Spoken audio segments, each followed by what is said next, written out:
ॐ शुक्लां भरधरं विष्णुं शशिवर्णं चतुर्भुजं प्रसन्नवदनं ध्यायेत् सर्वविघ्नोपशान्तये। ॐ सहना भवतु, सहनौ भुनक्तु, सह वीर्यं करवावहै, तेजस्विनावधीतमस्तु मा विद्विषावहै। ॐ शान्तिः शान्तिः शान्तिः। अगजानन पद्मार्कं गजाननमहर्निशम् अनेकदन्तं भक्तानाम् एकदन्तमुपास्महे। श्रीमहागणपतये नमः। गुरवे सर्वलोकानां पिशजे भवरोगिणां निधये सर्वविद्यानां श्रीदक्षिणामूर्तये नमः। अस्मद्गुरुचरणारविन्दाभ्यां नमः। वसुदेवसुतं देवं कंसचाणूरमर्दनं देवकी परमानन्दं कृष्णं वन्दे जगद्गुरुं। ज्ञानानन्दमयं देवं निर्मलस्फटिकाकृतिम् आधारं सर्वविद्यानां श्रीहयग्रीवमुपास्महे। श्रीहयग्रीवमूर्तये नमः। सरस्वति नमस्तुभ्यं वरदे कामरूपिणि विद्यारम्भं करिष्यामि सिद्धिर्भवतु मे सदा। श्रीमहासरस्वत्यै नमः। उमाकोमलहस्ताब्जसम्भावितललाटकं हिरण्यकुण्डलं वन्दे कुमारं पुष्करस्रजं। வெற்றிவேல் முருகனுக்கு ஹரஹரோஹரா.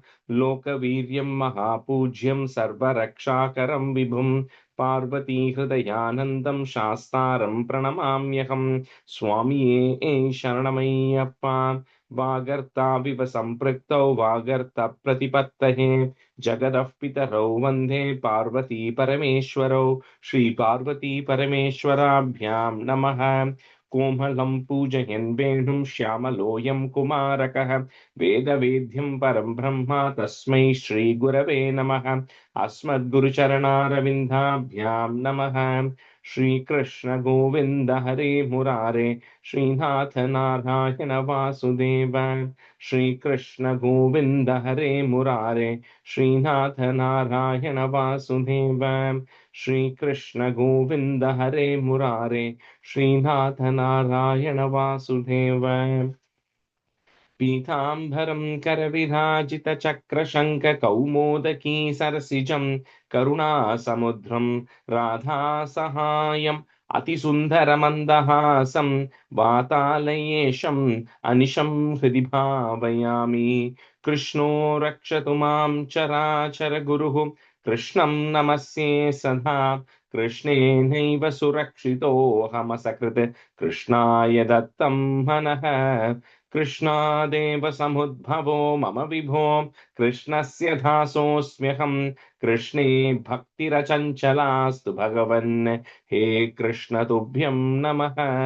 श्रीगुरुवायूरप्पा शरणं नम्राणां सन्निधत्ते सततमपि पुरस्तैरनभ्यर्थितानपि आर्तान् कामानजस्रं वितरति परमानन्दसान्द्रां गतिं च।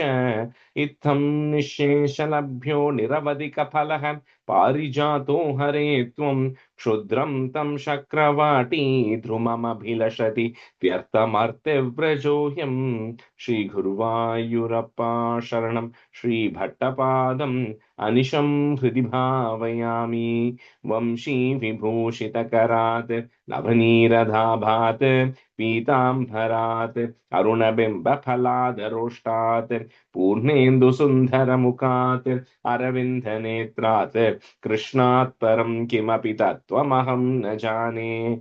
കൈരണ്ടും കൂപ്പി ഞാൻ വീണ്ടുമീറക്കുന്നു നീരജലോചന നിന്നോടായി. ഈ തീനു മഞ്ഞനെ കുമ്പിടേണ്ടാത്തോറും രീതിയിൽ നീ എന്നെ പാലിക്കെന്നായി.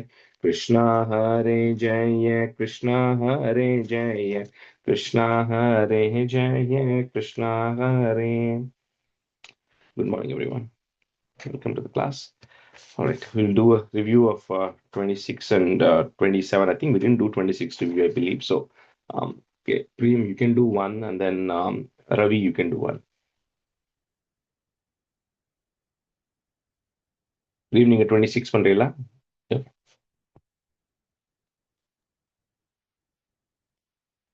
इन्द्रद्युम्ना पाण्ड्यकाण्ड धीराजः त्वद्भक्तात्मा चन्दनादौ कदाचित् त्वत्सेवायां मग्नधीरालुलोके नैवागस्त्यं प्राप्तम् आतिथ्यकामम् कुम्भोद्भूतिः संवृतक्रोधभारः स्तब्धात्मा त्वं हस्तिभूयं भजेति शाश्वतैनं प्रत्यगात् सोऽपि लेभे हस्तीन्द्रत्वं त्वं स्मृतिव्यक्तिधन्यम् दुग्धाम्बोधेर् मध्यभाजी त्रिकूटे क्रीडन् शैले यूथपोयं वसाभिः सर्वान् जन्तु अन्यवर्तिष्ठ जन्तून् अत्यवर्तिष्ठ जन्तून् अत्यवर्तिष्ठ शाक्त्या त्वद्भक्तानां कृत नोत्कर्षलाभः. This last line, kutra notkarsha labha. कुत्र स्वेन स्तम्ना दिव्य देशप्त शाक्त्य सोऽयं खेदान् अप्रजानन् कदाचित् शैलप्राप्ते धर्मतानन्त सरस्यां यूथैः सार्धं त्वत् प्रणुनोभिरेमे. Third line, middle word is ga sound. Dharma thantas. Dharma, yeah. Okay, sorry. I keep getting confused between the and the. Yeah, remember it as heat. So gharmi. So dharma thantas. Okay. Huhustat deva lasyapi shapat grahi bhutasya lajjale vartamanaha जग्राहैनं हस्तिनं पाददेशे शान्त्यर्थं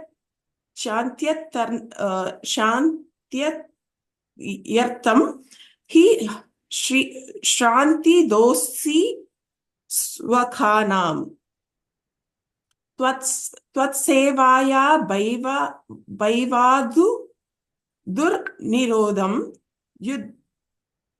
युध्यत्यस्तं त्वं तं वत्सराणां सहस्रं प्राप्ते काले त्वत्पदैकाग्र यस् सिद्ध्यै नक्राकान्तं हस्तिवर्यं व्यदास्त्वम् व्यक्त प्राक्तं ज्ञानभक्तिः शुण्डोत्क्षिप्तैः पुण्डरीकैः समर्चन् पूर्वाभ्यस्तं निर्विशेषान् मनिष्ठं श्रोत्रश्रेष्ठं सोन्वगादिन् परात्मन्. The fourth line, first word, stotram. Put a in there if it is not there. Stotram sreshtham. Sotram shreshtham. Yeah. Shrutva shrostram nirgunastam samastam brahmeshadyair naha mitya prayate sarvatmatvam bhuri karunya vegat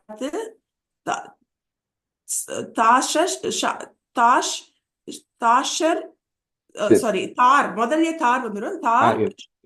தார்ஷ்யாரூட பிரேஷிதோ பூ புரஸ்தாத்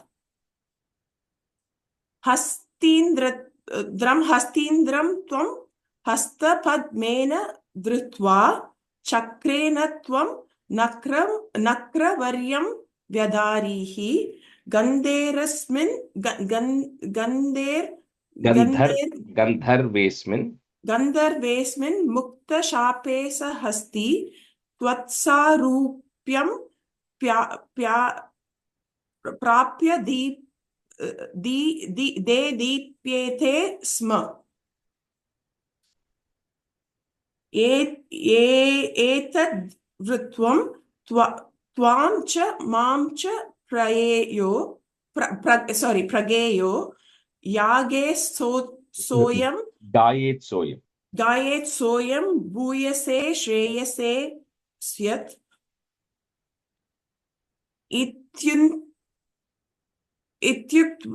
वैनं तेनं सार्द्रं घटस्त्वं दृश्यन्यं sorry அங்க வந்து அந்த கதஸ்துவம் திஷ்ணியம் that comes together. So கதஸ்துவம் திருஷ்ணியம் Vishnu பாஹி வாதால ஏஷ. Good. And the dishnyam, there is no ir sound. Okay, I heard a ir sound, but there's no just dishnyam. Okay, ஒரே ஒரு question. I think both Girish and I were a little confused. Seventh அங்க ஆத்தில first word ஆதி வியக்தல இர் இருக்காங்க. புரியல. திருப்பி repeat the question. The first word in seventh. Yeah. ஆதி இர் இருக்காங்க. And the ir is only there after the a. Arti vyakta. It's not artir. There's no ir after the end. It's only after a. Arti vyakta. Okay. Thank you.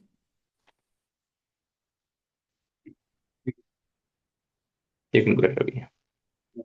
Upvasa suravanitāpta divyamalyam shakraya swaymupadaya datra bhuyaha nagendra prithim rudite shashava shakram kakshantis dvatita tara devadam shujanam shabena pradita jareta nirjarentre देवेष्वव्यसुरजितेषु निष्प्रभेषु सर्वात्याः कमलजमेत्य सर्वदेवा निर्वाणप्रभव समं भवन्तु माबुः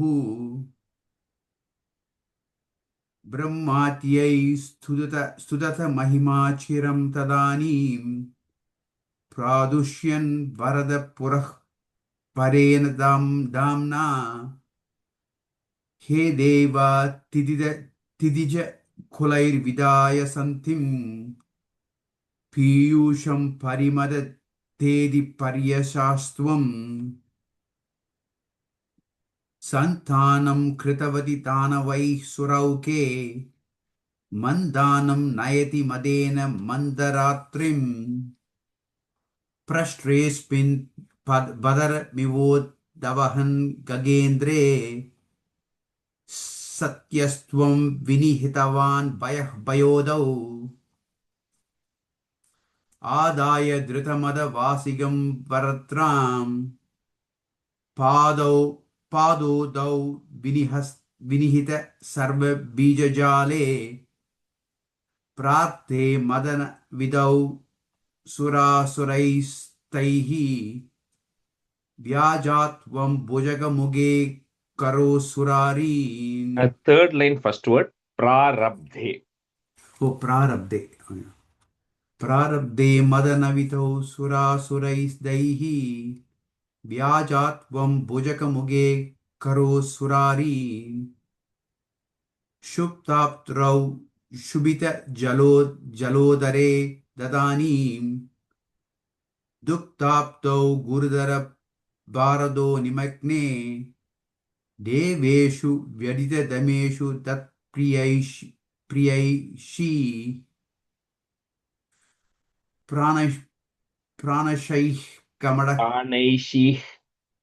प्राणशैः कमडदनुं गडोर पृष्ठां वज्रादिस्थिरतर कर्परेण विष्णु विस्तारात् परिगद लक्षयोजनेन अम्बोदेः गोहर गदेन वर्षमना त्वं निर्मग्नं निनेत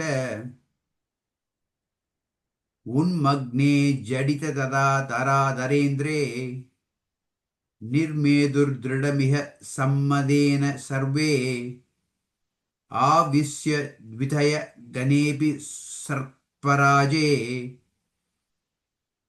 वैवश्यं परिशमयन् नवीवृतस्तान्. Very good. All right, we'll continue from 9. Let me see. Sita Ravi, Lakshmi. Go ahead.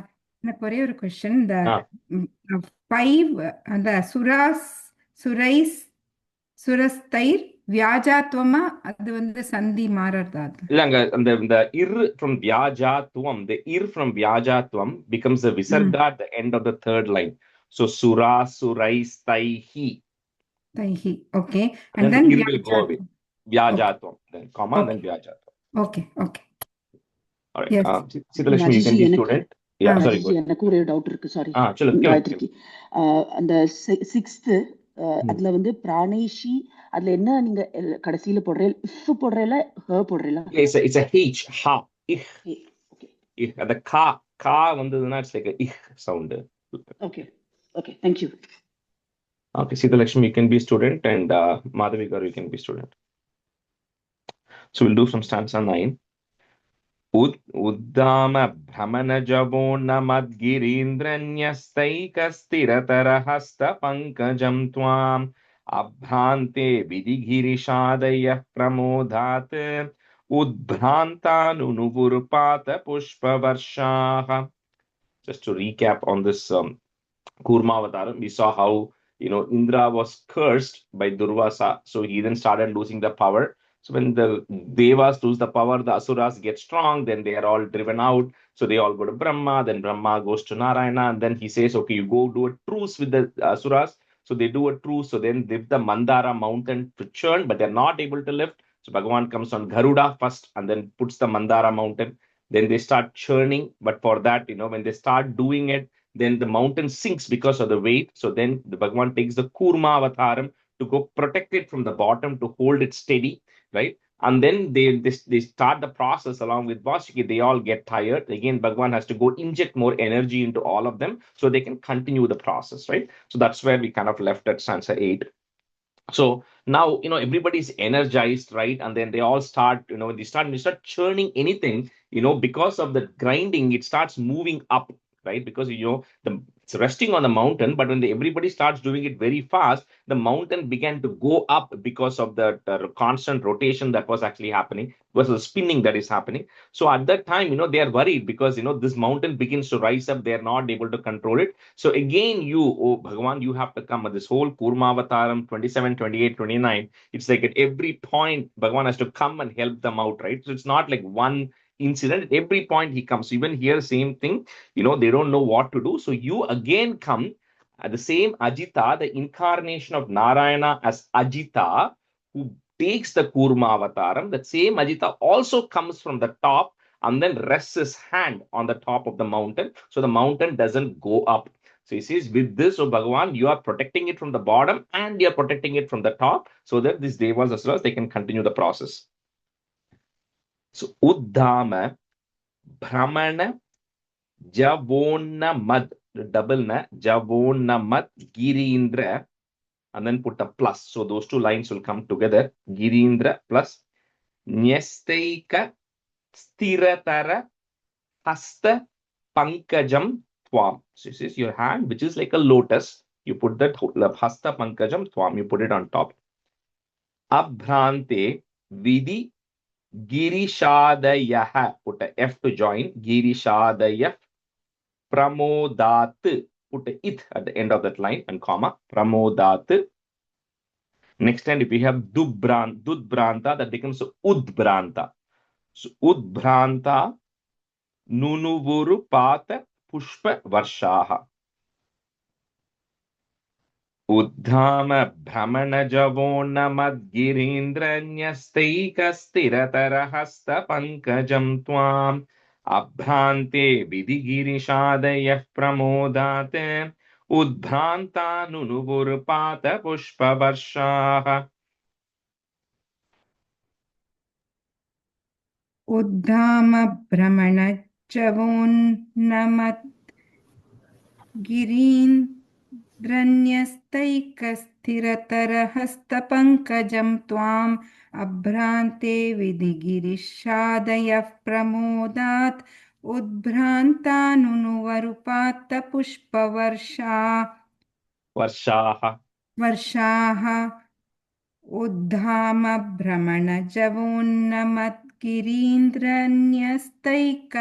स्थिरतरहस्तपङ्कजं त्वाम् अभ्रान्ते विधिगिरिशादयः प्रमोदात् उद्भ्रान्तानुनुवरुपात्तपुष्पवर्षाः The last line left.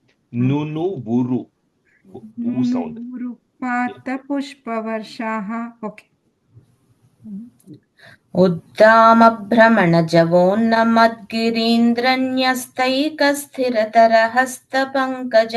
पङ्कजं त्वाम् अभ्रान्ते विधिगिरिशादयः प्रमोदात् उद्भ्रान्तानुनुवुरुपात्तपुष्पवर्षाः उद्दामभ्रमणजवोन्नमत्गिरीन्द्रन्यस्तैकस्थिरतरहस्तपङ्कजं त्वाम् अभ्रान्ते विधिगिरिशादयः प्रमोदात् उद्भ्रान्तानुनुवुरुपात्तपुष्पवर्षाः. Once again. दैत्योगे भुजगमुखानिलेन तप्ते तेनैव त्रिदशकुलेऽपि किञ्चिदार्ते कारुण्यात् तव किल देववारिवाहाः प्रावर्षन्नमरगणान् दैत्यसङ्घान्. So now when they are continuing to do it, like we saw in I think it was stanza 5, when they began the churning process. So at that time, Bhagavan and Devas went and held on to the head of Vasuki. So at the time the Asuras complained, saying that how can you hold the head? The tail is considered like it's a tail end is not considered great, right? So they wanted to switch. Bhagavan said, okay, switch. So now the Asuras are holding the head of Vasuki. So with this constant churning that is actually happening, Vasuki itself is beginning to emit poisonous fumes. So where does the poison come from? It comes from the mouth of the snake. So all this poison is coming towards the Asuras and they're all beginning to fall down. But the Devas are standing on the other far end on the tail of it. So nothing is happening to them. He says again, one of the confirmations is you, Bhagavan, who is, sorry, I went to change the wrong page. You are Daitya Sang, not Daitya Sangan. You did not support the Asuras here. You supported the Devas because they were the ones who were listening to you. So we'll go through several things in the next chapter where there is always going to be a choice. Either you do what you want or you take instructions from Bhagavan here. And the Devas always listen. So they always end up going on the winning side, which is what is happening. So the Asuras are all beginning to fall down because of the poison coming from Vasuki. दैत्योगे भुजग मुखानिलेन तप्ते तेनैव त्रिदश कुलेऽपि किञ्चिदार्ते कारुण्यात् तव किल देववारिवाहाः प्रावर्षन्नमरगणान्. You can either say Pravarshan Amaraganan, but that in and a becomes a double na there. So Pravarshan Amaraganan na Daitya Sanghan. Okay, this is again a double na coming at the very end. For understanding purposes, you can keep that na separate. So you can understand this Pravarshan Amaraganan na Daitya Sanghan. So you did not help the Asuras there. दैत्योघे भुजगमुखानिलेन तप्ते तेनैव त्रिदशकुलेऽपि किञ्चिदार्ते कारुण्यात् तव किल देववारिवाहाः प्रावर्षन्नमरगणान् न दैत्यसङ्घान्. दैत्योगे भुजगमुखानिलेन तप्ते तेनैव त्रिदशकुलेऽपि किञ्चिदार्ते कारुण्यात् तव किल देववारिवाहाः प्रावर्षन्नमरगणान्न दैत्यसङ्घान्. दैत्योगे भुजगमुखानिलेन तप्ते तेनैव त्रिदशकुलेऽपि किञ्चिदार्ते कारुण्यात् तव किल देववारिवाहाः प्रावर्षन्नमरगणान्न दैत्यसङ्घान् दैत्योघे भुजमुखानिलेन तप्ते तेनैव त्रिदशकुलेऽपि किञ्चिदार्ते कारुण्यात्तव किल देववारिवाहाः प्रावर्षन्नमरगणान्न दैत्यसङ्घान्. First line, bhujagha, ga sound. Bhujaga. Gha or ga? First ga in Sanskrit, bhujaga. Bhujaga. Okay. दैत्योघे भुजगमुखानिलेन तप्ते तेनैव त्रिदशकुलेऽपि किञ्चिदार्ते कारुण्यात्तव किल देववारिवाहाः प्रावर्षन्नमरगणान्न दैत्यसङ्घान्. Answer 11. उद्भ्राम्येत् बहुतिमिनक्रचक्रवाले तत्रार्धौ चिरमतितेऽपि निर्विकारे एकस्त्वं करयुगकृष्टसर्पराजः सम्राजन् पवनपुरेश पाहि रोगात्.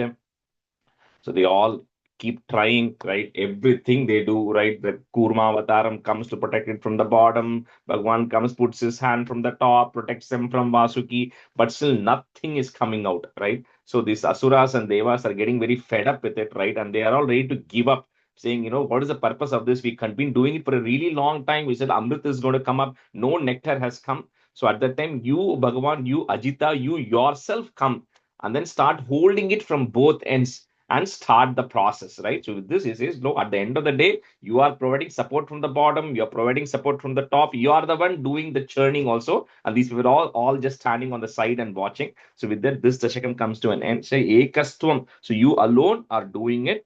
O Guru Arapa, please eradicate all my ailments. Udbhramyat Bahu Timi Nakra Chakravale, Tatrabdhau Chira Matitepi Nirvikare Ekastwam Kara Yuga Krishna Sarparajaha, holding Vasuki, Samrajan Pavanapuresha Pahi Rogat.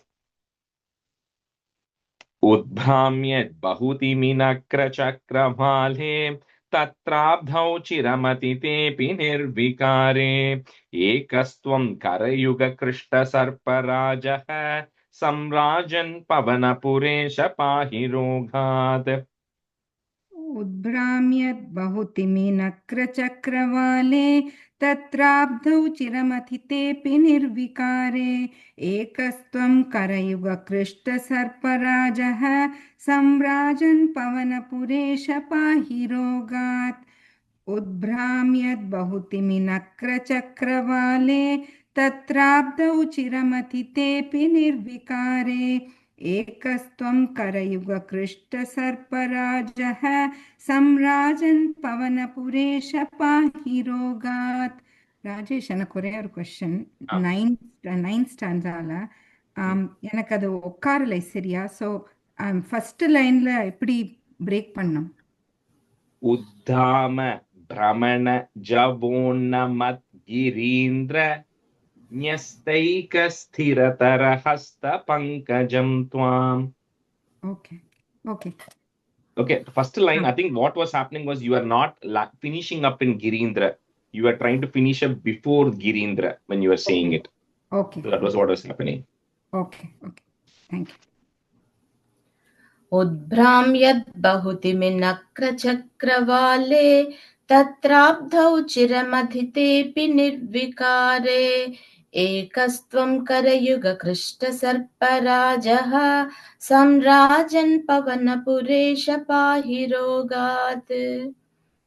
उद्भ्राम्यद् बहुतिमिनक्रचक्रवाले तत्राब्धौ चिरमथितेऽपि निर्विकारे एकस्त्वं करयुगकृष्टसर्पराजः सम्राजन् पवनपुरेश पाहि रोगात्.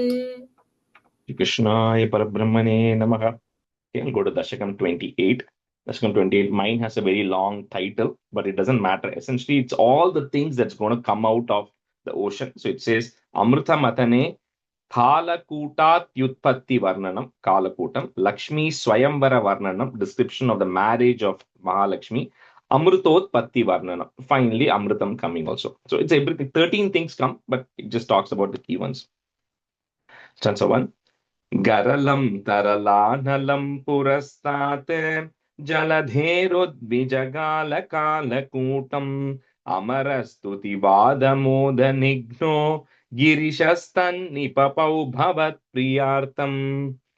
So when Bhagavan is now beginning to chant, because none of these people are able to do anything, the first thing that comes out of it is something called as Kala Kutam. It's called Hala Hala. The poison which is actually coming out of it.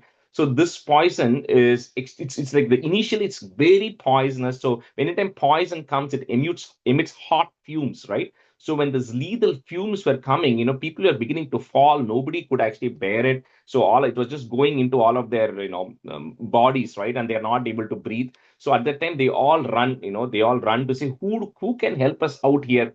So at that time, Brahma then invokes, Lord Shiva and says, Shiva, you have to come and help us out. And Shiva's name is Ashutoshi, the one who can be pleased very quickly. You don't have to offer anything. You don't even have to do the Eka Bilvam, right? You can just ask and then you will get it. So they all go ask Shiva and say, you have to help us out. So this Kala Kutam, which is coming, which is like black poison. So then Shiva then ends up drinking it. You all know that story. Shiva drinks it and Parvati then stops it. So it remains there, right? So with that, this way, Shiva, you are then taking care of the Kala Kutam, which is coming, which was people didn't know how to, handle it. And then you handled it all because of Bhavat Priyartham, to make sure that everything is going properly, because you, Narayana, are managing this whole process. So Shiva is also participating here to make sure that is all taken care of. Garalam Taralanalam Purastat. Put a it, comma. Next line, you'll have a ij if you have it, that goes away. Jalader Udvijagala. If you want to break at that ra. Jalader Udvijagala Kalakutam Amara Stuti Vada Moda Nigno, comma. Girishas Tan Nipapau Bhavat Priyartam. Sorry, Rajesh. And can you just repeat the splits again? Getting confused. Yeah. In the line specifically. First line. So Garalam Taralanalam Purastat. Purastat. It. Okay. Ta, Okay. comma. And then the ij, if you have it, that will go away. Which language? And then becomes Jalader Udvijagala. Jalader Udvijagala. You can say it together also. If you want to break it, that ru, I'm just breaking it as ir and a u. Okay. So Jalader Udvijagala Kalakutam. Okay. Rajesh, second line Oh, sure. Amara Stuti Vada Moda Nigno, comma, Girishas Tan Nipapau Bhavat Priyartam.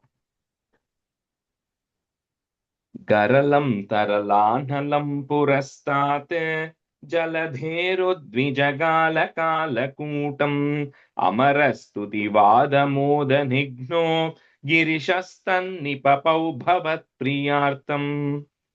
Garalam Taralananam Purastat Jaladherudvijagala Kalakutam Amarastuti Vadamodanigno Girishastannipapau Bhavat Priyartham. Garalam Taralananam Purastat Jaladherudvijagala Kalakutam Amarastuti Vadamodanigno Girishastannipapau Bhavat Priyartham. Garalam Taralanalam Purastat Jaladherudvijagala Kalakutam Amarastuti Vadamodanigno Girishastannipapau Bhavat Priyartham.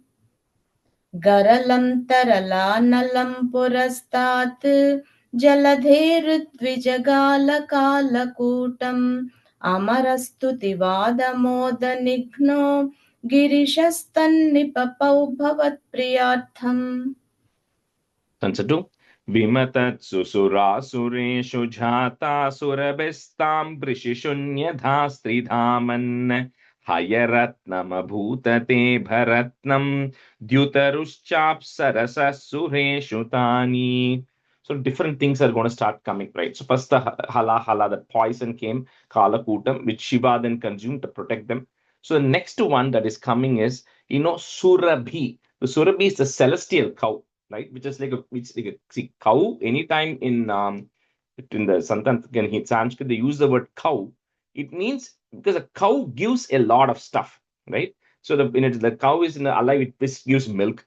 From the milk, you can make curd, you can make ghee, butter, all of those things. You can use the milk. Then the cow gives cow dung, which also is used for all the other things, right? And then at the death also, the cow skin is used. There's a famous Rajini song where he talks about that also. So the cow is generally used as a reference to say something. All it does is it just gives, right? So the Surabhi is like a celestial cow, but the purpose of that celestial cow is it gives you whatever you want, right? So that is the cow. First, Surabhi is coming. Now, some of these things which are coming, including in this stanza, doesn't mean it is coming for the first time.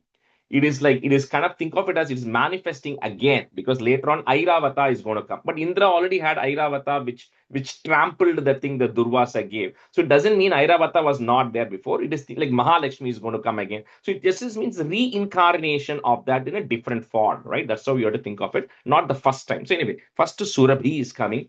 So Bhagavan says, okay, no, this cow is a very religious thing and it's a wish bearing. And then he says this has to remain with the sages, because everybody is there for this Amrita Matanam, right? So he says the sages get this Surabhi because they can take proper care of it. Next, the Airavata is coming. So, like I said, Airavata was there before. It is now coming, a white elephant with 4 tusks, and says Indra gets it. So, Bhagavan says Krishna, Ajita there is the one who's moderating all of this. He says, okay, Indra, you get the Airavata, which is actually coming next.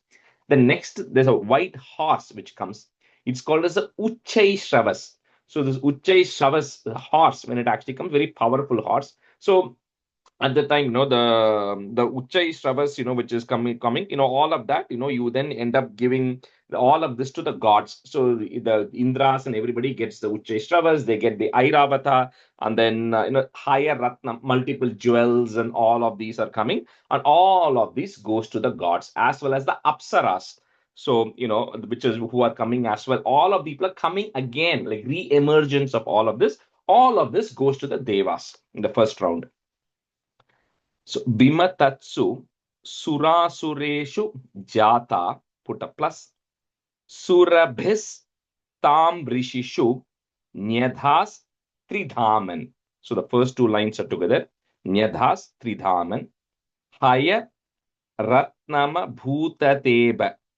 Don't need up breaking it. Try to say the whole word together. Haya Ratnama Bhutateba Ratnam, comma, Dhyutarush Chap Sarasaha, put a is, Chap Sarasas Sureshu Tani. Vimatatsu Sura Sureshu Jata Surabhestam Prishishunyadhastridhaman. Hayaratnam Bhutate Bharatnam Dhyutarushchap Sarasasureshu Tani. ஒரு question இங்க வந்து பூத பூதத்தேபி ரத்னம் போட்டிருக்கு இல்லை பூதத்தேபியா? Yeah, Bhudha. So Hayaratnam or Bhudathebha. Abhudatheba. Okay, Yeah. we'll try. Vimatatsu surasureshu jata surabhistam rushishu nyadhastridhaman hayaratnama bhudathebiratnam dyutarushchapsarasasureshu tani. Bhutatebha Ratnam. Bhutatebharatnam. Okay. Vimathatsu surasureshu jata surabhistam rushishu nyadhastridhaman hayaratnama bhutatebiratnam dyutirushchapsarasasureshu stani. Again, you're saying that B there, it's Bhutatebha Ratnam. Bhutatebharatnam. Oh, okay. विमथत्सुसुरासुरेषु जातासुरभिस्तां ऋषिशून्यथास्त्रिधामन् हयरत्नमभूदथे भरत्नं द्युतरुश्चाप्सरसः सुरेषु तानि विमथत्सुसुरासुरेषु जातासुरभिस्तां ऋषिशून्यथास्त्रिधामन् हयरत्नमभूदथे भरत्नं द्युतरुश्चाप्सरसः सुरेषु तानि Stanza 3. Jagadheesha bhavatpara tadhanim kamaniya kamala bhabhuva devi amalam avalokyayam vilolaha sakalopi sprihayam bhabhuva lokaha. So when all of this first came, and everything, the Airavata Indra gets, then the Uchchaishravas Indra gets, then the Apsaras goes to the gods as well. Then the Kalpa Vriksha tree comes, that also goes to Indra. So all of this goes. The Asuras are not complaining at all because they also have their eye on the primary thing which is going to come, which is Amritam. But the next one which comes is Jagadisha Bhavatpara, the one who is the mother of the world. She Mahalakshmi comes out of the ocean as well. Like I said, it's just a reincarnation, just like how Ajitha came from Mahavishnu, is an incarnation for Kurma Avataram. This is Mahalakshmi's incarnation to give company to Ajitha. Think of it that way. So this Mahalakshmi comes out. So the moment she comes out, that entire place lights up. It's like a lightning that actually is coming out of the ocean. That entire place is filled with light. And then everybody looks at her beauty, her complexion, and all the prosperity that she brings, because she's Shri, right? So she brings all kinds of prosperity. So the moment she comes out, everybody's eyes on her, right? The question is, who is she going to go to, right? So the Devas also want to have her, the Asuras also want to have her, and everybody's focused on seeing who is going to get Mahalakshmi right now. Jagadisha Bhavatpara Tadanim, Kamaniya Kamala Bhabuva Devi, Amalam Avalokya. I'm just breaking at that ma there. Amalam Avalokya Yam Vilolaha, Sakalopi Sprihayam Bhabuva Lokaha. Jagadisha Bhavatpara Tadhanim Kamaniya Kamala Bhabuva Devi Amalam Avalokyayam Vilolaha Sakalopes Prihayam Bhabuva Lokaha. जगदीश भवत्परा तदानीं कमनीया कमलादि बभूव देवी अमलाम् अवलोक्य यां विलोलः सकलोऽपि स्पृहयां बभूव लोकः जगदीश भवत्परा तदानीं कमनीया कमला बभूव देवी अमलाम् अवलोक्य यां विलोलः सकलोऽपि स्पृहयां बभूव लोकः जगदीश भवत्परा तदानीं कमनीया कमला बभूव देवी अमलामवलोक्य यां विलोलः सकलोऽपि स्पृहयां बभूव लोकः जगदीश भवत्परा तदानीं कमनीया कमला बभूव देवी अमलामवलोक्य यां विलोलः सकलोऽपि स्पृहयां बभूव लोकः त्वहि दत्त हृदे तथैव देव्यै त्रिदशेन्द्रो मणिपीठिकां व्यतारीत् सकलोपहृताभिषेचनीयैः ऋषयस्तां श्रुतिगीर्भिरभ्यषिञ्चन्. So now what's going to happen is everybody, no, they don't know it's Mahalakshmi, right? So they think some great personality has come out who's, very beautiful. She's filled with prosperity. She's lighting up that entire place. So the Asuras, the Devas, everybody wants to see who is going to get. So everybody's going to put their, approach to that, right? So Indra is coming and giving Mani Pitikam, giving her a very, a pitam, a place for her to sit, right, which is studded and everything. So that's what Indra is giving.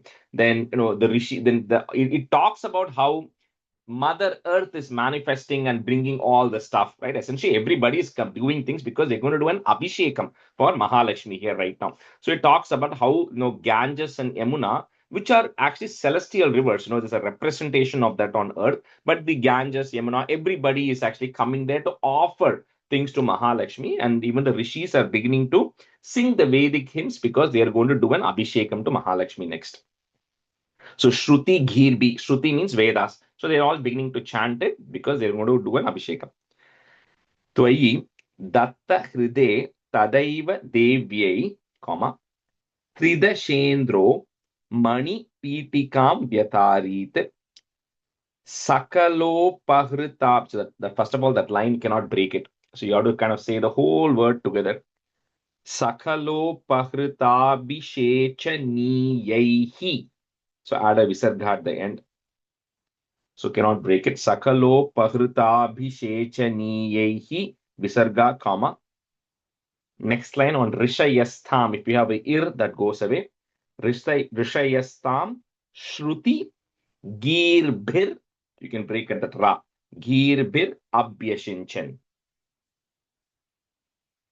Tvahi datta hride tadhaiva devyai Tridashendro Manipitikam Vyatarit Sakalopahrtabhishechaniyaihi Rishayastam Shrutigirabhyashinchan.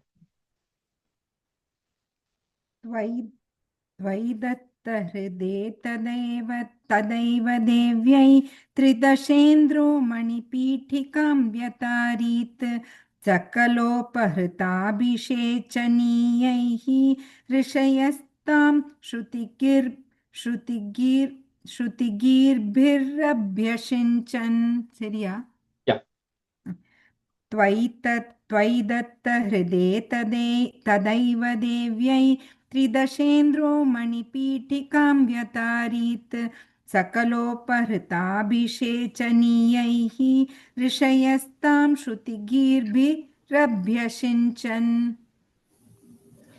त्वयि दत्तहृदे तदैव देव्यै त्रिदशेन्द्रो मणिपीठिकां व्यतारीत् सकलोपहृताभिषेचनीयैः ऋषयस्तां श्रुतिगीर्भिरभ्यषिञ्चन्.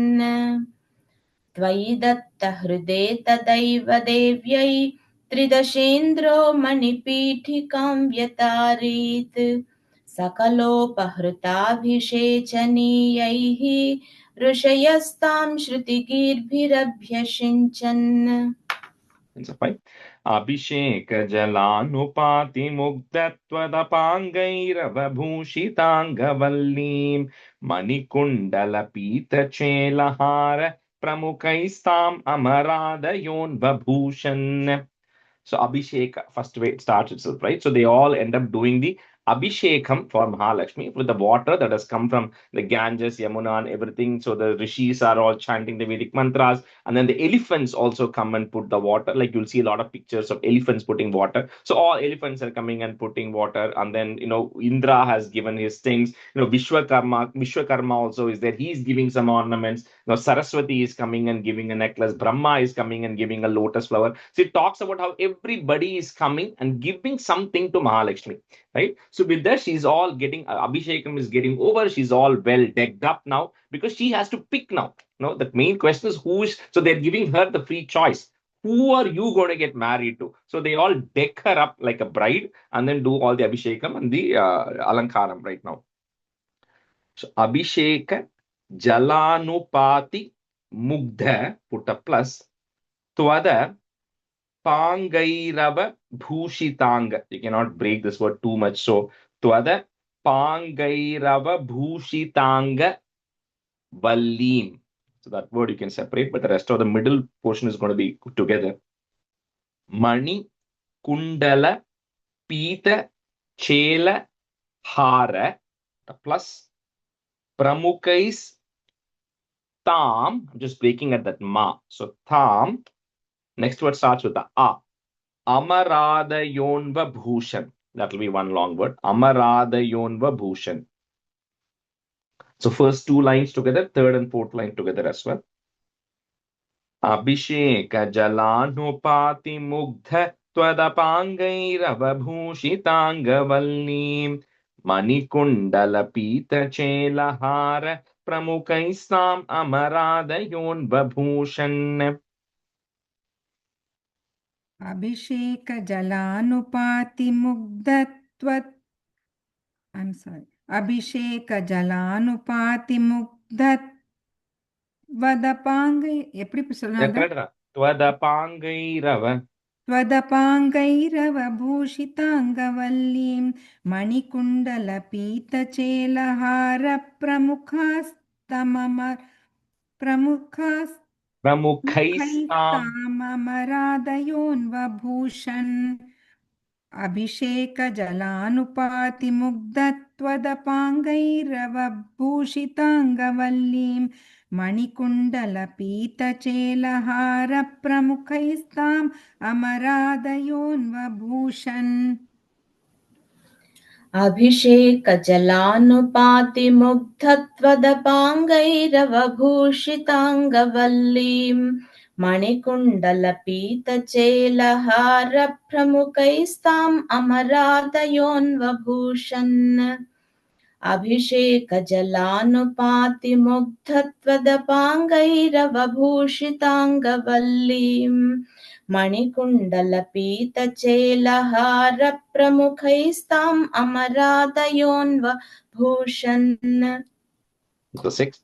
वर्णस्रजमातभृङ्गनाधां ददति सा कुचकुम्भमन्दयाना पदशिञ्जितमञ्जुनूपुरा त्वां कलितव्रीलविलासमाससाद. So now Mahalakshmi is all ready, decked up. So she's going to be the bride. So they also tell her, okay, you have free choice. Go walk around. And there are all these devas, all these asuras are there, multiple gods are there. You know, everybody is there. You go pick who you want to get married, but you have to pick someone, right? So you have go and pick. So at the time, Mahalakshmi then starts walking, she's going, looking around, trying to figure out who is the right match for her. Right. So as a bride, it says talks about how she's walking. She's walking in a shy manner, and then she's going around trying to find who is the right groom for her. Varanam srajamata bhringa nadam, comma, dhadati sa kucha kumbha manda yana pada shinjita manju nupura tvam, comma, Kalita Vrila Vilasam Asasada. If you want to break, you can break at that ma. Vilasam Asasada. Varanas Rajamata Bhringanadham Dadati Sa Kucha Kumbha Mandayana Padashinjita Manjunu Puratvam Kalita Vrila Vilasam Asasada. वर्णस्रजमातभृङ्गनादां ददति सा कुचकुम्भमन्दयाना पदशिञ्चितमञ्जुनूपुरा त्वां कलितव्रीलविलासमाससाद वर्णस्रजमातभृङ्गनादां ददति सा कुचकुम्भमन्दयाना पदशिञ्चितमञ्जुनूपुरा त्वां कलितव्रीलविलासमाससाद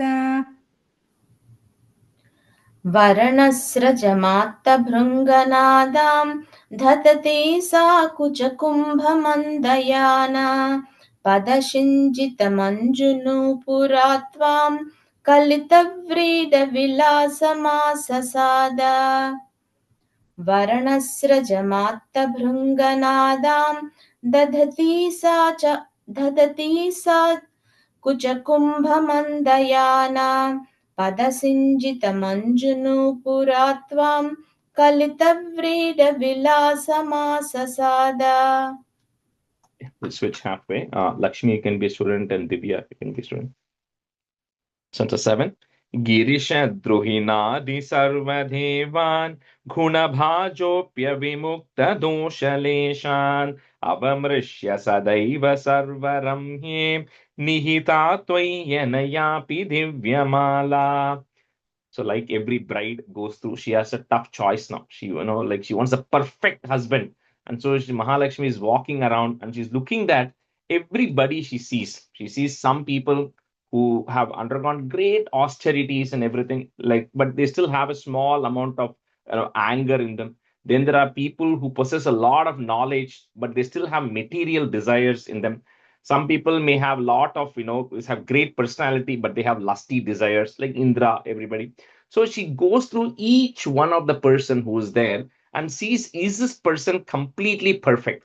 And she finds that everybody has some dosham in them, right? And even a great person like Brahma, who is the creator of everybody, even his time is limited. Even he is bound, right? Because he doesn't know, when his time gets over, his job is done. So he is also bound by some end thing. Then looks at the Gandharvas, Yakshas, Siddhas, all of them, and say everybody is bound by something, right? They all have some constraint. They all have some issues, right? Some dosham. She says, who is the perfect person? And then he says, Nihita Tvayanayapi. He says, Narayana, he looks at you, that Ajita, who's the incarnation of Narayana, and says, you are perfect in every way.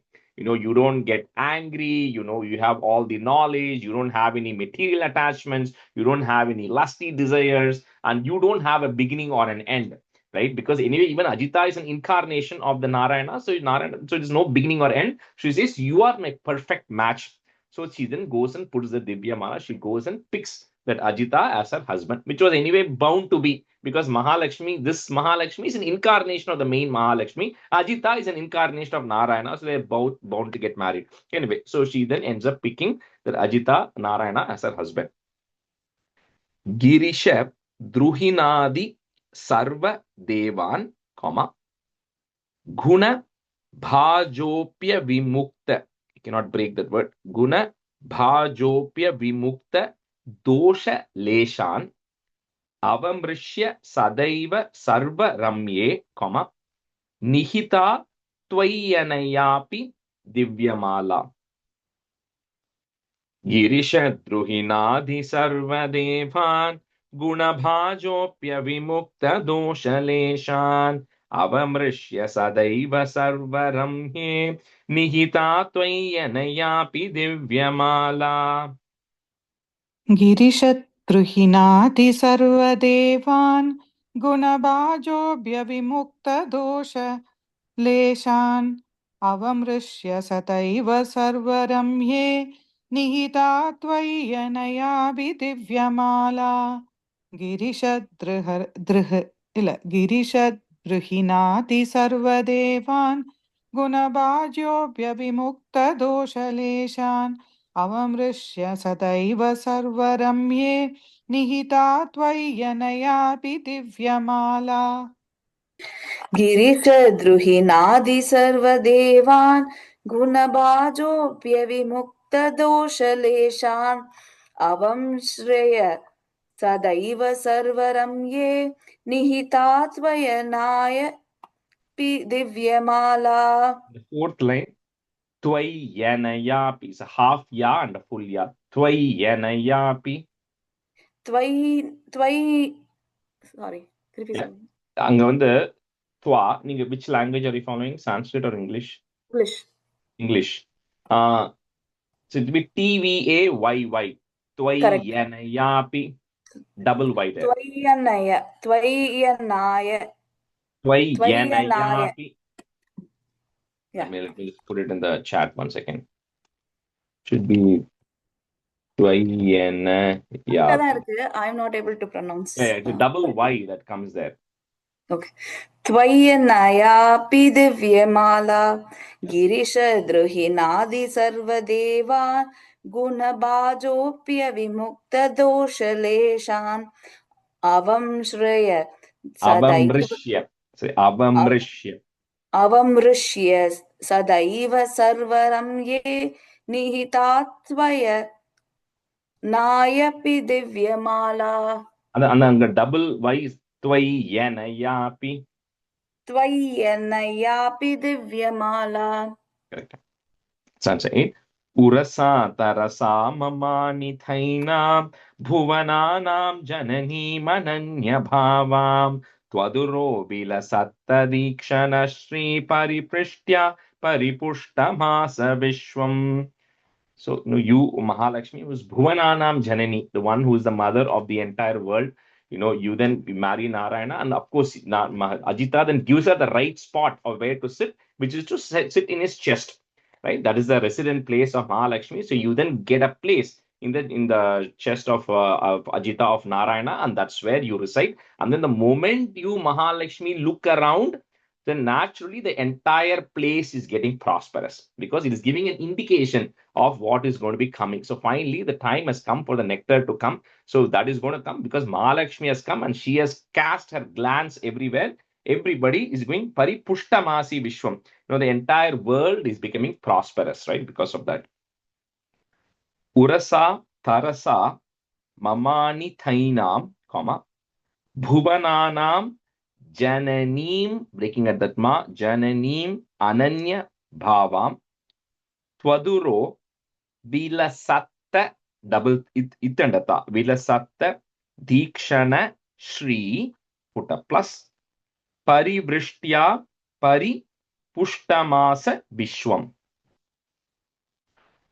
Urasa tarasa mamani thainam bhuvananam janani mananya bhavam twaduro vilasatta dikshana shri parivrishtya paripustamasa vishwam. Urasa tarasa mamanidainam bhuvananam janani mananya bhavam tvaturo vilasatta dikshana shri parivrishtya paripushtamasa vishwam.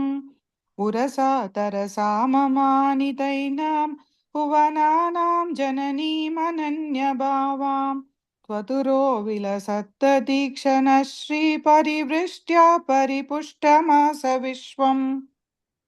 Urasa tarasa mamanidainam bhuvananam janani mananya bhavam Twaduro vilasatta dikshana shri parivrishtya paripushtamasa vishwam.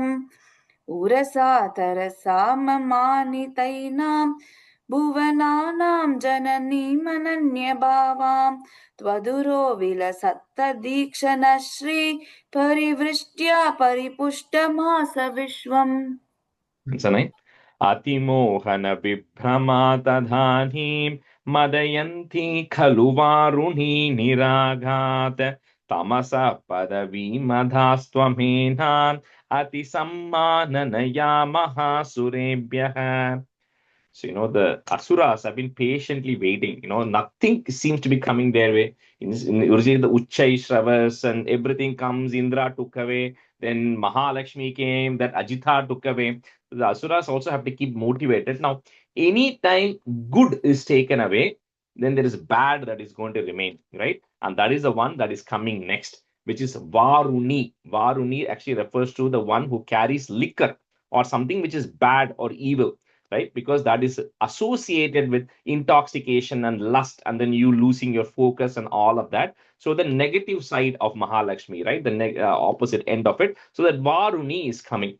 So now, at the time, there's nothing left. The Asuras are going to get it. So you, O Bhagavan, with Ati Sammananaya, with lot of respect, you give that Varuni to them, because that's what is going to happen. They are going to get carried away with it and they're going to lose everything later on. So with that, you then give that Varuni to them, to the Asuras, and Mahabali and everybody gladly receive it, right? Because that is all going to now start getting their minds into more tamasic mode. That's what is going to happen, which they end up receiving it. Atimohana bibhrama tadanim, madayanti khalu varuni niragat tamasaha, put F, tamasah padavim adhas. If you want, you can break it that ma if you want. Padavim adhas tvamenam, put a im at the end of that line. Tvamenam, next line, the mati becomes ati. Ati sammananaya mahasurebhyah. The first to maha asurebhyah, mahasurebhyah, one word.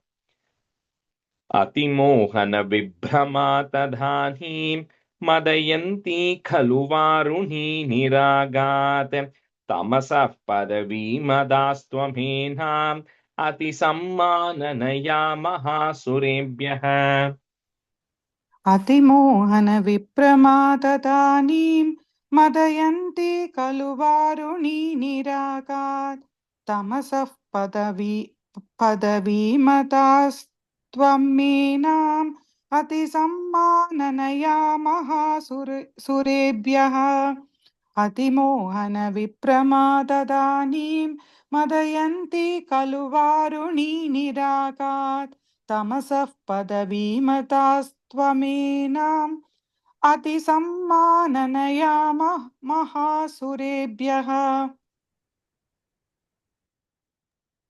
अतिमोहनविभ्रमातदानीं मदयन्ति खलु वारुणी निरागात् तमस पदवीम् अदास्त्वमेनाम् अतिसम्माननाय महासुरेभ्यः Last line. Ati sammananaya.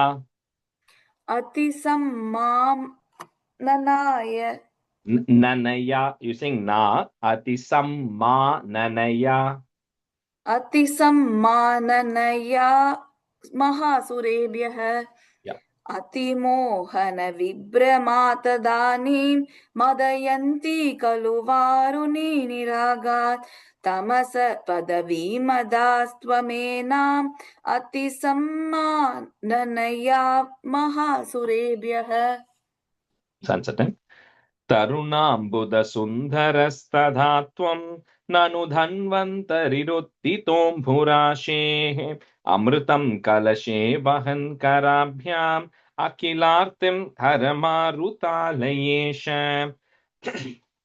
So the Devas Asuras continue the churning, and finally a wonderful male comes. So first Mahalakshmi came, female comes. Now a male personality is coming, very strongly built, right? And then his neck has that, typically most of these great personalities, they say the neck has 3 lines, like the conch, when you look at the Shankam, it has got 3 lines. Similarly, the neck has the 3 lines. He had those 3 lines.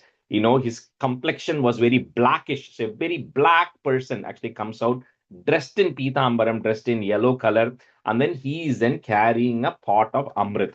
So this is Dhanvantari, who is finally coming out of this ocean, carrying the Amritam, which everybody has been waiting for. So, but of course, is you, O Guru Arapa, who came in the form of Dhanvantari, like again a fresh rain-bearing cloud, a dark gray, black color cloud. O Guru Arapa, please eradicate all my ailments. Dhanvantari is the father of all medicines, right? So the Amritam essentially is a nectar which is giving you, it's not going to give you immortality because nobody can be immortal, but it won't make you sick. It will make you healthy, live for a really long time. So that's why he's the father of the medicine. So please eradicate my ailments also. Tarunambhuda sundaras tadatvam, nanu dhanvantarir. I'm just going to break at that ra, be easy for you. Dhanvantarir Uttitombhurashehe. That word has to be together. Uttitombhurashehe. Amritam kalashe vahan karabhyam im. At the end of that line, comma. Next line, makhilartim becomes akhilartim. Akhilartim hara marutala yesha. Tarunambuda sundarastadhatvam nanu dhanvantariruddhitombhurashehe amritam kalashe vahan karabhyam akhilartim haramarutalayesha. तरुणाम्बुदसुन्दरस्तथा त्वं ननु धन्वन्तरिर्उद्दितोऽम्बुराशेः अमृतं कलशे वहन् कराभ्याम् अखिलार्तिं हरमारुतालयेश तरुणाम्बुदसुन्दरस्तथा त्वं ननु धन्वन्तरिर्उद्दितोऽम्बुराशेः अमृतं कलशे वहन् कराभ्याम् अखिलार्तिं हरमारुतालयेश तरुणाम्बुदसुन्दरस्तदा त्वं ननु धन्वन्तरिरुदितोऽम्बुराशेः अमृतं कलशे वहन् कराभ्याम् अखिलार्तिं हरमारुतालयेश Second line, तरु and the second line there's a it and there is a thi. So ut thithom burashe. उत्थितोऽम्बुराशेः तरुणाम्बुदसुन्दरस्तदा त्वं ननु धन्वन्तरीर्उत्थितोऽम्बुराशेः अमृतं कलशे वहन् कराभ्याम् अखिलार्तिं हरमारुतालयेश. Krishnaya Parabrahmane Namaha. Rajesh, one question. Yeah. In the Dhanvantari you said, right, will come out. Isn't when does Mohini come out? Because we have also read that story, right? It is literally the next chapter. Okay, thank you. First, Dhanvantari has to come before Mohini can come, right? Because the purpose is different. So, yeah, so 29 is the textbook. My title is Devanam Amrutopa Labdhi Prakaravarna. Devas getting the Amrutam. Or there's also Mohini Avataram. That's also in 29. ராஜேஷி நீங்க just distraction அந்த ரஜினி பாட்டு ஒண்ணு மாடுலாம் இருக்குன்னு சொல்ல என்ன பாட்டு அது? அது பாஷால வருமே, பாஷாவோ இதுலயோ இல்ல வருமே, அண்ணாமலை அண்ணாமலையில வருமே. introduction song. That நம்ம இது what is the line, Divya? I don't remember the words, but Okay. நீ செத்தா கருவாடு நான் செத்தா நீ ஆமாமா நம்ம ஒருவேளை மாடு ஒருமே. Yeah. I forget. You asked Okay, forgetting yes. the lyric, but when I was I saying, could not I immediately remember that. remembered the song. introduction song. Introduction song. Annamala introduction song. So Okay, awesome. Okay, I'll listen. Thank he'll talk about that how the cow when it is there. வந்தேடா பாலுக்காரன். Yes. அந்த வந்தேண்டா பால்காரன் அந்த lyrics வரும். So it talks about how when the cow is alive, it is serving. Even when it's dead, you're using that skin for other purposes. But what uses our body, right? If you are not providing any service when you're alive, when you're dead, you provide no service anyway. Just bury us, our body goes to waste. It's of no use, right? That's what he compares it to. Anyway. Oh, interesting. Okay, I'll listen to it. I have not listened to it. Rajini is a guru as well. You know, a lot of good for all those Rajini fans out there. Anyway, so 29. Udgachyatastavakarādamrutam haratsu daiteshu tāna sharanan anuniya devan sadhyastirodhadita deva bhavat prabhavat udyatsvayutya kalahaditija bhabhubuhu. So finally, the Amrita Kalasham has come, right? So the question is, how is it going to get divided and all? But Asuras have no patience for getting divided and all of that stuff. The moment that Dhanvantari came with the pot of nectar, immediately the Asuras go and snatch it, right? Snatch it and they essentially run away, right? They just grab it and run away. So at this time, the Devas are like, you know, they were like waiting, right? You know, they're on the good side. They're like, okay, I thought it's going to get distributed. So Bhagavan says, don't worry, you know, like they all have also consumed Varuni, right? So things will go wrong for them. Don't worry, just wait patiently. So with that, the Asuras, the moment they got the pot of nectar, they now start fighting amongst themselves as to who is going to drink it first. Right? Because they are all worried. There's limited quantity. There are a lot of Asuras. Everybody who is going to get what share. So they all start fighting amongst themselves first. The Asuras start fighting amongst themselves. Udgachatas tava karadamritam haratsu, comma, daityeshu. So the next word I'm going to break it into three parts. Tan asharanan anuniya, if you want to break it. Tan asharanan anuniya devan sadhyas tirodhadita deva bhavat prabhavat. Put it at the end of that line. Next line, the du becomes a u. Udyat swa yutya kalaha ditija bhabuvuhu.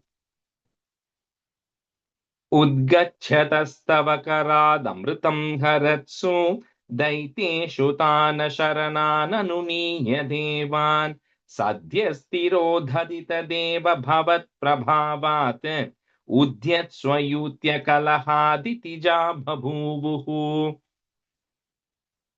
उत्कच्छतस्तव करात् हरत्सु दैत्येषु अशरणान् अनुनीय देवान् तिरोददित देव भवत्प्रभावात्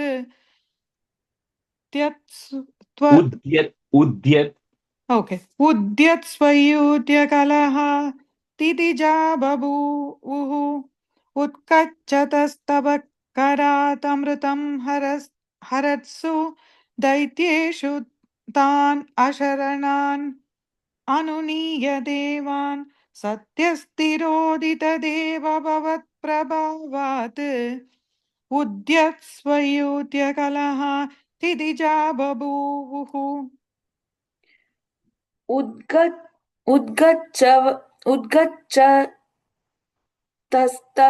करादमृतं हरत्सु दैत्येषु तान् अश्रनान् अनुनीय देवान् सद्यस्तिरोददितदेव भवत्प्रभावत् उद्यस्त्वयूत्य कलहादितिजा बभूवुः उद्गच्छतस्तव करादमृतं हरत्सु दैत्येषु तान् अश्रनान् अनुनीय देवान् सद्यस्तिरोदति देव भवत्प्रभावात् उद्यत्स्वयुत्य कलहदितिजा बभूवुः. Last line. Udyat-swayutya kalaha. उद्यत्स्वयूत्य कलहादितिजा बभूवुः. Answer to Shyamham ruchapi vayasapi tanum tadhanhim praptosi tunga kucha mandala bhanguram tvam piyusha kumbha kalaham parimuchya sarve Krishna kula pratiyayustvaduroja kumbhe. So the first Kurma Avataram which we saw, where Bhagavan incarnates as Ajita and then takes the form of Kurma and then ends up putting the hand on top, churning. All of that was one incarnation. Then the second incarnation is the incarnation as Dhanvantari, right? And Dhanvantari's role is specific purpose, right? Then there's a third incarnation which is happening in this, right? So as these people are wondering, as Devas are wondering what's going to happen and how to get control of this Amritam, the Asuras are fighting on one end. You, Bhagavan Narayana, then take the form of a female, right? Someone who's, it says in the first line, it says Vachasapi in some books. I'm going to change it to Vayasapi because that's how it's in some other books. But someone who's young, right? Someone who's young, who's very beautiful. And like how Dhanvantari was, this person is also dark in complexion. So all these incarnations, when you look at it, we should not look at the new photos that we have today, right? Even Krishna Avataram is going to be a dark cloud, rain-bearing cloud, dark color. Dhanvantari also is dark in color. This Mohini who is going to come is also dark in color. So the dark-colored, beautiful female, young female is actually coming in. And then she walks in, and then she sees that all these asuras are actually fighting, with this. And then her whole purpose is to kind of grab the attention of the asuras. And then she starts walking in a way and then looking at this asura. Suddenly the asuras all come to a pause because they all have consumed the Varuni. They're all intoxicated, and the lust takes over, right? And then they all start looking at who's this beautiful female who's coming right now. Shyamam ruchapi vayasapi, in case some books have vachasapi, change it to vayasapi. Vayasapi tanum tadhanim, praptosi tunga kucha mandala bhanguram tvam piyusha kumbha kalaham parimuchya sarve, Trishnakulaha, put a F, Trishnakulaf pratiyayus tvaduroja kumbhe. Shyamham ruchapi vayasapi tanum tadhanim praptosi tunga kucha mandala bhanguram tvam piyusha kumbha kalaham parimuchya sarve Trishnakulaf pratiyayus tvaduroja kumbhe. श्यामां रुचापि वयसापि तनुं तदानीं प्राप्तोऽसि तुङ्गकुचमण्डलपङ्गुरां त्वं पीयूषकुम्भकलहं परिमुच्य सर्वे दृष्णाकुलाः प्रतिययुस्त्वतु रोजकुम्भे Fourth line, first word, Lakshmi, is ta sound. Trishna Kola. Oh, Trishna. Okay. श्यामां रुचापि वयसापि तनुं तदानीं प्राप्तोऽसि तुङ्गकुचमण्डलपङ्गुरां त्वं पीयूषकुम्भकलहं परिमुच्य सर्वे तृष्णाकुलाः प्रतिययुस्त्वतु रोजकुम्भे श्यामां रुचापि वयसापि तनुं तदानीं प्राप्तोऽसि तुङ्गोकुचमण्डलभङ्गुरां त्वं पीयूषकुम्भकलहं परिमुच्य सर्वे तृष्णाकुलाः प्रतिययुस्त्वदुरोजकुम्भे श्यामां रुचापि वयसापि तनुं तदानीं प्राप्तोऽसि तुङ्गोकुचमण्डलभङ्गुरां त्वं पीयूषकुम्भकलहं परिमुच्य सर्वे तृष्णाकुला प्रतिययुस्त्वदुर्जकुम्भे Sansatri. Katvam mrigakshi vibhajasva sudhamimamiti आरूढराग विवशानभियाचतोमून् विश्वस्यते मयि कथं कुलटास्मि दैत्याः इत्यालपन्नपि सुविश्वसितानथानीः. So immediately the asuras then, approach Mohini and says, Mrigakshi means the one who has eyes like a deer, right? So one who is very beautiful looking. He says, you have such nice eyes. Your eyes resemble like the petals of a lotus. Who are you? We've never seen you before. Who are you? Where have you come from? And, they all say that we cannot divert our minds. Our minds are completely beginning to focus on you. So, and then before she says, they open up. They say, you know what? We all are fighting. We all are brothers. We all are asuras. We are all in the same clan. But we all are fighting amongst ourselves right now because we don't know how to distribute this pot of nectar that we have.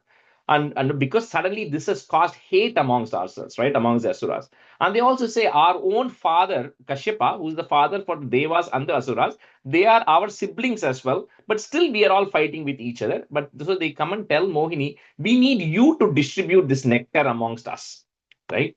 So, but she's a random person who they see, but then they completely fall for her, right? So they get very infatuated with Mohini right now. So immediately if Mohini takes it, then they'll think something is wrong. So she has to first push back, right? She says, you all are great asuras. You all are so powerful. You all are ruling over all the worlds right now. She says, I am a kulatasmi. She says, I am a prostitute. So I am, how can you approach me to even talk? You talking to me is a blessing to me. Now you are coming and approaching me and telling me I have to solve your problems. I don't know much, right? So I'm not even in the standard for you to even talk to me and solve this problem. So she pushes back. So now that makes them, no, you are the right person, right? So now they feel that she is the right person, and they hand over the pot of nectar to Mohini and say, you are the right person who needs to distribute this for us, and then they give it to her. Ka tvam mrigakshi bibhajasva sudhami mamiti. So put a T, short T at the end of the line. Sudhami mamiti, comma. Next line, if you have a thya, Thya, thya, that becomes a.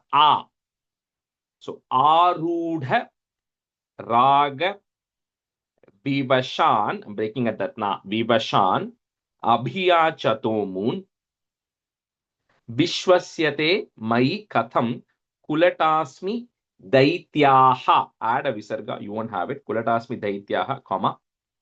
Ityalapannapi suvi shwasitanathanihi. Cannot break that word. It starts with the ish and a vashwa. Shwasitanathanihi.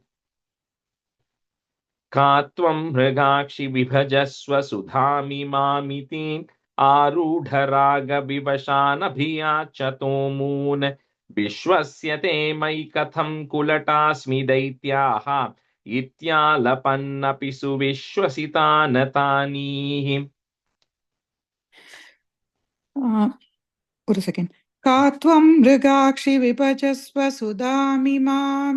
मामिति आरूढरागविवशान् अभियाशतो moon विश्वस्य ते मयि कथं कुलटास्मि दैत्याः इत्यालपन्नभिसुवि श्वासितानतानीः.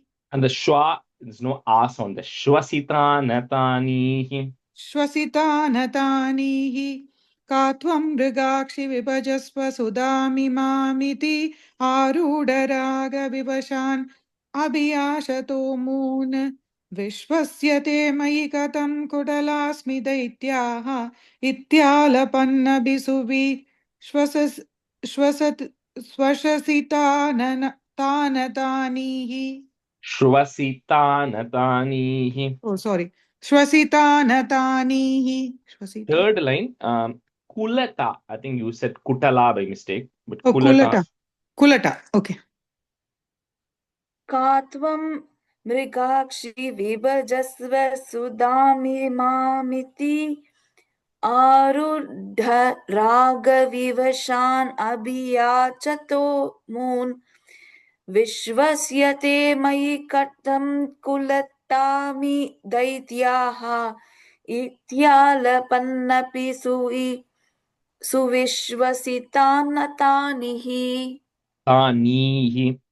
Nihi. And the third line, kulatasmi is kulatasmi.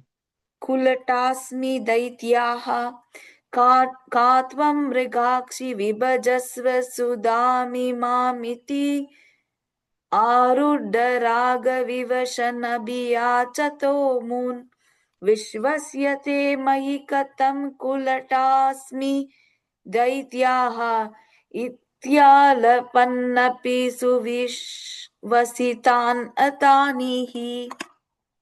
We'll stop here today. We won't have time to do the next one. So she- Rajesh, the last the Swatita adu correct sollu one time. Suvi. So ityala pannapi suvi. Shwasitan. If you want, the shwasitan is one word. Ish and Okay, va. okay. Shwa.